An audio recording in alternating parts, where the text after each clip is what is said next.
I'm Andrew Joseph Keith, your instructor for this, the Figure Sculpting Fundamentals course.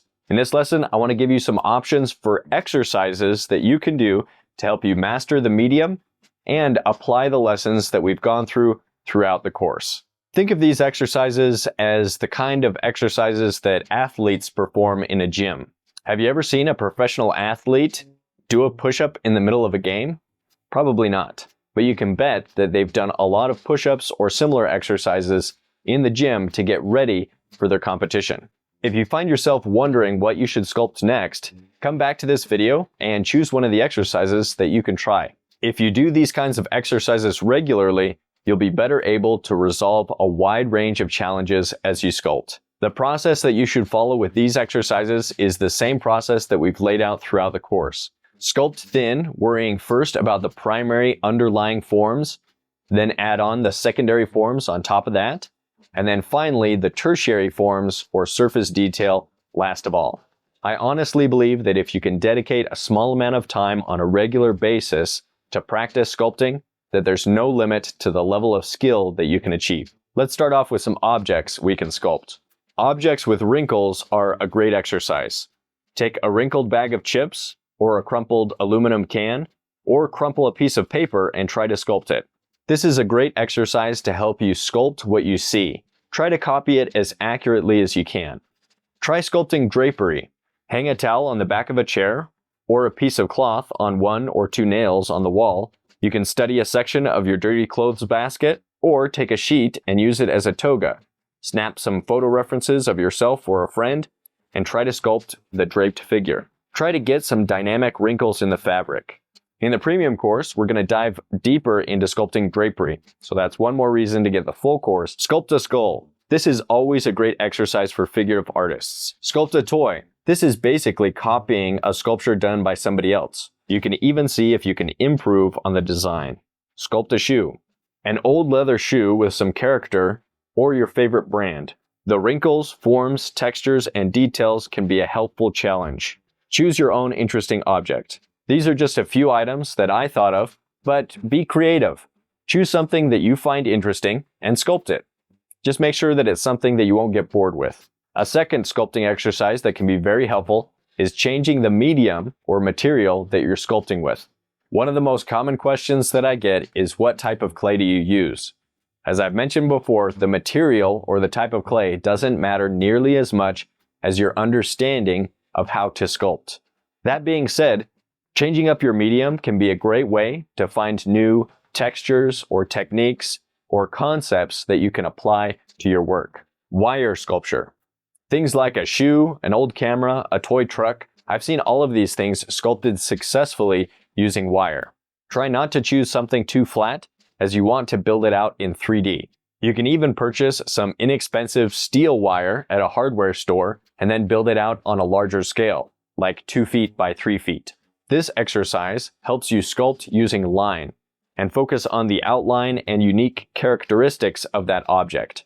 Plaster sculpture is also a great medium to use. One of the nice things about sculpting with plaster is you can make it into a finished piece that can be painted or stained and put on a base ready to be displayed. To build a plaster sculpture, you can create a thin armature out of regular wire, chicken wire, or aluminum foil, and then cover the armature with strips of damp cloth dipped in plaster. Make sure the strips are overlapping, like the process for making a piñata. Then slowly build out the thickness and forms with a spatula or knife to spread out the plaster. Some other materials that you can experiment with include silicone 1 clear, Bondo, paper, paper mache, cardboard, aluminum foil, pumpkins, cake, Rice Krispie treats, wax, and really anything else that can adhere to itself.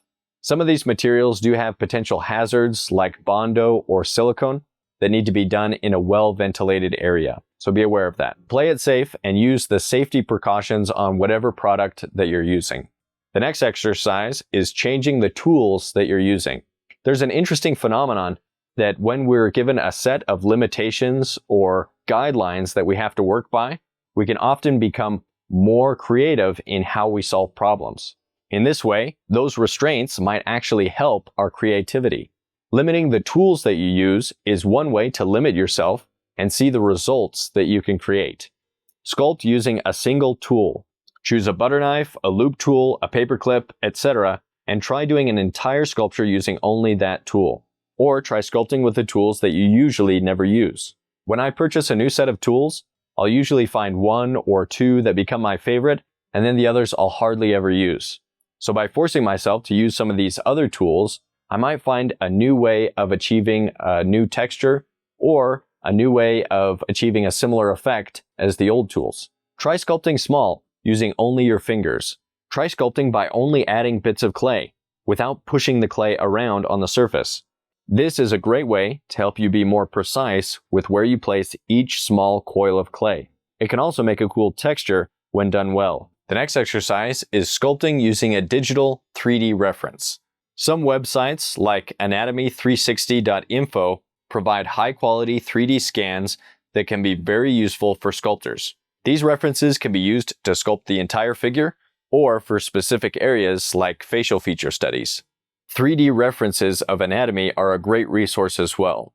Sculpting bony structures and then adding on the muscles can really help you master anatomy. The next exercise is to sculpt using master studies. Ideally, you would be able to use casts of master studies that you can observe directly, but if you don't have a physical reference, then look up as many images as you can find.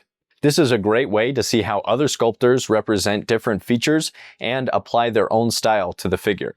The eyes are especially good to practice with this method because they're one of the most, if not the most, difficult features to sculpt. The next exercise is sculpting using 2D references. Sculpting from a single photo or a drawing or a painting is a great way to look at the pose and imagine how it exists in 3D. Try sculpting a bas-relief of the full figure using a single photo as a reference. Bas-relief or low-relief sculpture is a kind of mix between drawing and sculpting. Let me mention a few bas-relief or low-relief studies that you can do from a single image. You can sculpt an écorché bas-relief to learn anatomy. An écorché is a bone and muscle study where you sculpt the figure as if the skin were removed. You can try sculpting a bas-relief using some master drawings or paintings like those from George Bridgman, Norman Rockwell, Robert Ferry, and Andrew Loomis, to name a few of my current favorites. I find a well-done drawing or painting is often easier to sculpt from than an image. Sculpt a small gesture study using only a single photo reference and see how well you can do.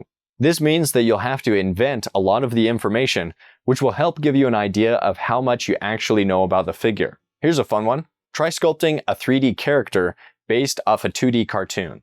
See if you can capture the style of the cartoon in your sculpture. Sculpture Geek does a great job of doing this exercise. Sometimes you are your best model. I know I am.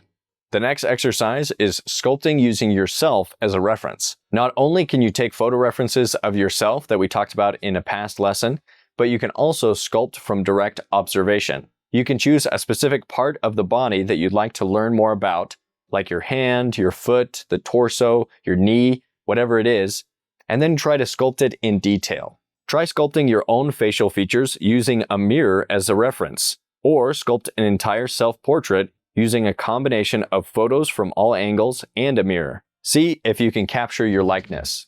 Ooh la la. Sculpt your offhand from life using your dominant hand to sculpt. This is actually the exercise that led me to teach this course. I did a detailed life-size hand study that I thought turned out pretty cool. One thing led to another, and here we are. The next exercise is try to play with different styles and subject matter. Try sculpting using only flat geometric planes. This is basically the mannequinization exercise that we talked about. When you're forced to only use flat planes, you become more aware of the planes of the body that make up the forms. Practice sculpting in a style of a sculptor that you admire. Then you might try to copy the style of someone whose work you hate. Be good to little yin-yang action there. See maybe why you like one style and why you dislike another. You might be surprised what you can learn from these two extremes, and you might learn a little bit about yourself as an artist as well.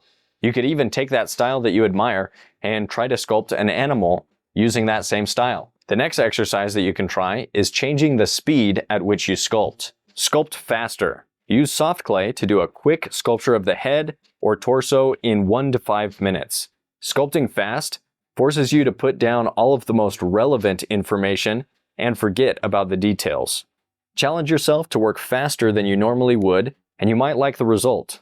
Then try sculpting slower. Choose what you are going to sculpt, and then deliberately move slower and more thoughtfully. Take small bits of clay and ask yourself, if I could only add one more piece of clay, where is the absolute best place I could put it to make the sculpture better? Sometimes it helps if you make this decision from a distance, standing back away from the sculpture. In many sculpture academies, students are encouraged to spend 50 to 100 hours or more on a single sculpture. These are usually larger sized projects, and you might be surprised just how good you can make your sculpture if you're willing to slow down and invest a lot of time in a single project. The next exercise you could do is to sculpt from imagination. Sculpting from imagination is a great exercise that helps me realize the things that I need to study. Chances are when we sculpt from imagination, it probably won't look exactly right. These exercises can help give us an idea of the specific areas that we can study so that the next time we do a sculpture from imagination, we do just a little bit better. Something you can do is imagine a pose and then sculpt it as best you can in clay. Then take photo references of yourself in that pose and see how close you got to capturing it. These are just a few suggestions, but there's an infinite number of ways that you can apply the things that we've talked about to new projects. Hopefully, a few of the ideas that I've mentioned will sound interesting enough for you to try. Remember that if you really want to master sculpture, you have to set aside time regularly to practice sculpting. I try to sculpt something daily, even if it's something small or just working on an older project.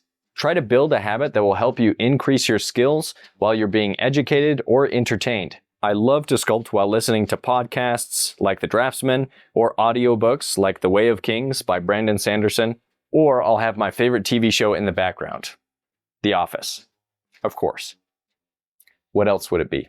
Okay, that's it for this lesson. In the premium course, there are lessons only available to premium members. For example, there's a lesson on sculpting drapery, which is a great ability to have if you're interested in figurative sculpture. There are additional demos and much more, so if you're serious about sculpture, I'll see you there. See you in the next lesson.